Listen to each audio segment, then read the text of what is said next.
Cricket की तो नहीं, लेकिन हमारे एथलीट्स की आज भी, हमारे जो खिलाड़ी हैं आज भी उनकी यही हालत है कि वह जनरल बक्सों में डिब्बों में जाते हैं। जब से टेलीविज़न पे ये खेल आना शुरू हुआ है और 30 कैमरों से क्रिकेट को अलग अलग एंगल से दिखाया जाता है, लोग मुझे सिखाने लग गए हैं क्रिकेट कैसे खेला जाता है। आप यहाँ क्या खाक मारने के लिए बैठे हैं? स्पोर्ट्स मिनिस्ट्री किस लिए बैठी हुई है कि यदि आप उन लड़ाइयों को सुधार करके उन जो प्रतिभावान लोग हैं उनको आगे नहीं भेज सकते? मैं अपने मुख्यमंत्री का सहृदय धन्यवाद करना चाहूँगा, हमारे पश्चिम बंगाल के मुख्यमंत्री का, कि हर क्षेत्र से, कला, खेल, संगीत, सब क्षेत्र से आपको लोग व्यक्ति मिलेंगे इस संसद के अंदर जो अपने क्षेत्र की आवाज़ को उठा सकते होंगे। तो मैं अपनी ओर से अपने मुख्यमंत्री ममता बंदोपाध्याय जी का बहुत धन्यवाद करता हूं कि उन्होंने सभी क्षेत्र में से लोगों को पार्लियामेंट में बुलाकर उनको आवाज़ उठाने का अवसर दिया। और क्योंकि खेल और खिलाड़ी की कोई जात और मज़हब नहीं होती, इसलिए राजनीतिक लोग भी इसको ज़्यादा गंभीरता से नहीं लेते। अभी संजय जायसवाल जी हैं कि चले गए? वो बोल रहे थे जब हम बात करेंगे तैयारी की तो आपको तो दर्द होगा, विपक्ष को दर्द तो होगा। मुझे मालूम नहीं उनको या उनकी पार्टी को तब दर्द हुआ था जब हमारी महिला कुश्ती बेटियां और बहन थी जिनके साथ अत्याचार हुआ था और वो त्राहिमाम कर रही थी, तब किसी की आवाज़ नहीं उठी थी। मुझे याद है जब मैं छोटा था, मैं भी क्रिकेट खेला, भारत के लिए विश्व कप 1983 में जीता। हमारे साथ में यूसुफ पठान बैठे हुए हैं जो 2011 में विश्व कप भारत के लिए जीते। हमारे कप्तान फुटबॉल के, भारत के कप्तान बैठे हुए हैं, पद्मश्री लिए हुए प्रसून बैनर्जी, सब यहाँ बैठे हैं। मुझे भी याद है जब मैं छोटा था और उस समय क्रिकेट में पैसा नहीं था तो हम लोग 3rd क्लास ट्रेन की बोगी में जाया करते थे। टॉयलेट के सामने सामान टॉयलेट में पड़ा हुआ होता था और हम लोग बैठे रहते थे और जाते थे। और school games federation of India तो शायद अपना ही है, किरण रिजिजू जी आप तो मंत्री रहे हुए हैं, वही SGFI ले जाया करती थी हमें।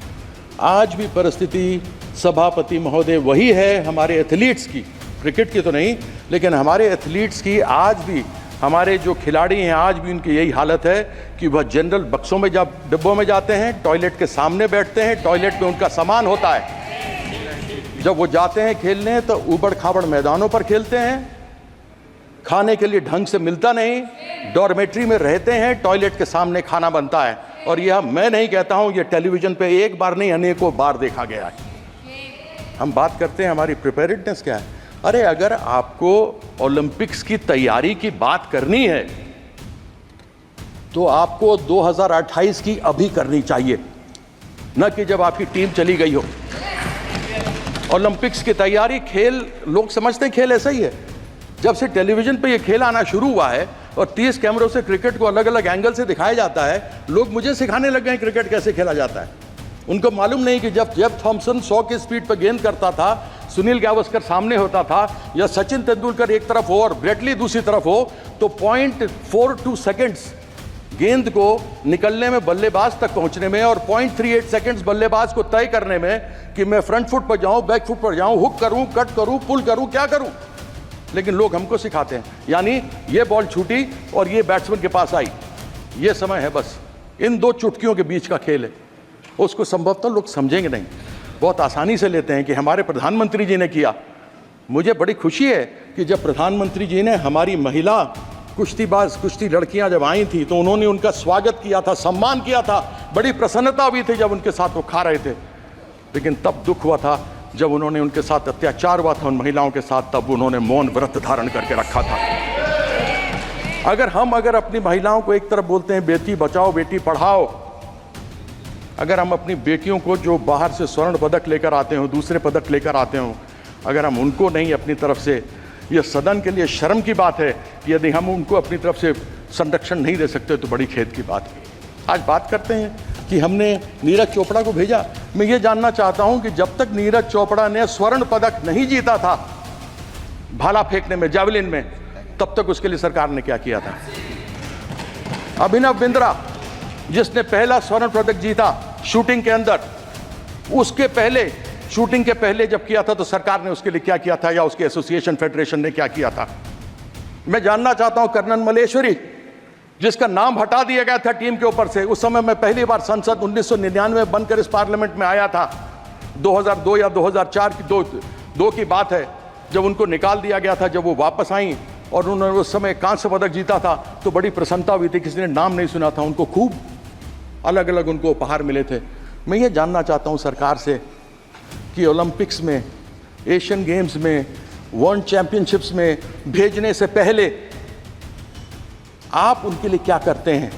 जीत के आने के बाद तो आप न जाने क्या क्या चीज़ उनको देते हैं जो मिलना भी चाहिए, लेकिन मैं ये जानना चाहता हूं कि एक अच्छा खिलाड़ी, एक अच्छा अभिनव बिंद्रा बनाने के लिए, एक नीरज चोपड़ा बनाने के लिए, एक पीवी सिंधु बनाने के लिए, एक साइना नेहवाल बनाने के लिए, एक साइना मिर्जा बनाने के लिए आपने सरकार क्या क्या करती है? ऐसा सरकार को यह जवाब देना चाहिए। कौन सी प्रिपेयर्डनेस? आज एक बार कोई व्यक्ति, कोई लड़का या लड़की, हमारे देश की बेटी या बेटा अच्छा करके बाहर से आता तो आप सब कुछ देने को तैयार हो जाते हैं, लेकिन कैसे वो अच्छा बनकर आगे बढ़े उसके लिए क्या करते हैं? साई में स्पोर्ट्स अथॉरिटी ऑफ इंडिया, भारतीय खेल प्राधिकरण, कहाँ है कोचेस, कहाँ है प्रशिक्षक? आज खेलो इंडिया आपने शुरू किया, बड़ी प्रसन्नता की बात है, जो भी आए वो खेल सकता है, लेकिन क्या जो भी आए खेल सकता है? उसमें से प्रतिभा एकलव्य की तलाश कौन करेगा? उसके लिए कोई व्यवस्था है क्या? उसकी व्यवस्था नहीं होती। उसकी व्यवस्था इसलिए नहीं होती क्योंकि यहाँ पर जितने जगह प्रशिक्षकों के, कोचेस के खाली पड़े हुए हैं, 70% से अधिक लोगों के जगह खाली पड़े हुए हैं प्रशिक्षकों के। मुझे याद है मैं नेशनल इंस्टीट्यूट ऑफ स्पोर्ट्स में जाता था, एक national institute of sports Patiala था जहाँ पर कोचेस तैयार किए जाते थे। ये राष्ट्रीय स्टेडियम, नेशनल स्टेडियम, इस नेशनल स्टेडियम के अंदर cricket, hockey, football, basketball, badminton सब खेल खेले जाते थे और सबके प्रशिक्षक होते थे। हम लोग को प्रशिक्षण मिलती थी, हम लोग वहाँ सीखते थे और सीखने के बाद आगे बढ़ करके खेलते थे। आज वो परिस्थिति कहाँ है? इसलिए क्योंकि इसका कोई भी अपना वो नहीं है। मैं अधिक बातों को न रखते हुए अपनी बात को यहाँ पर समाप्त करता हूँ। मैं अभी एक रिजिजू जी ने कहा कि खेल संघ वाले हैं सभापति महोदय कि वो आपस में चुनाव लड़ते हैं तो उनकी आपस में लड़ाई तो होगी, तो आप यहाँ क्या खाक मारने के लिए बैठे हैं? स्पोर्ट्स मिनिस्ट्री किस लिए बैठी हुई है कि यदि आप उन लड़ाइयों को सुधार करके उन जो प्रतिभावान लोग हैं उनको आगे नहीं भेज सकते तो फिर आपका फ़ायदा क्या है? तो ऐसी बातें कहते हुए ज़रा आदमी को सोच लेना चाहिए। ये खेल, याद रखिएगा, हर एक व्यक्ति में एक खिलाड़ी रहा है। बचपन से जब बड़े हुए हैं ना तो कोई ना कोई हमने खेल खेला है, चाहे गुल्ली डंडा खेला है, चाहे खो खो खेला है, चाहे हॉकी खेला है, हमने कोई ना कोई खेल खेला है। हम सबों के अंदर एक खिलाड़ी का दिल होता है और एक खिलाड़ी के दिल में ये बात होती है कि वो खिलाड़ी खेल और खेल की भावना को साथ में रखता है, जात और मजहब की बात नहीं करता। और ये लोग बेटी बचाने वाली बात करेंगे, जिन्होंने सीता माँ का आज तक कोई भी सम्मान नहीं किया, जो कभी सीताराम नहीं बोलते, वो बेटी का सम्मान करेंगे, ऐसी अपेक्षा तो मैं इनसे रखता नहीं। तो मैं आशा करता हूँ कि इसी अगले सत्र में 2028 में ओलंपिक में क्या करेंगे उसकी तैयारी के बारे में यहाँ करके बताएंगे, तब मैं समझूंगा। हालांकि तब तक ये रहेंगे नहीं रहेंगे, दुनिया जानती है कि इनका हालत तो अभी साथ में, देखें लल्लन जी बैठे हुए साथ में, डिमांड कर दिया इन्होंने, वो जो नाम सब आ रहे हैं ना दुकान के बाहर लिखने का, डिमांड चालू कर दिया कि हटा उसको।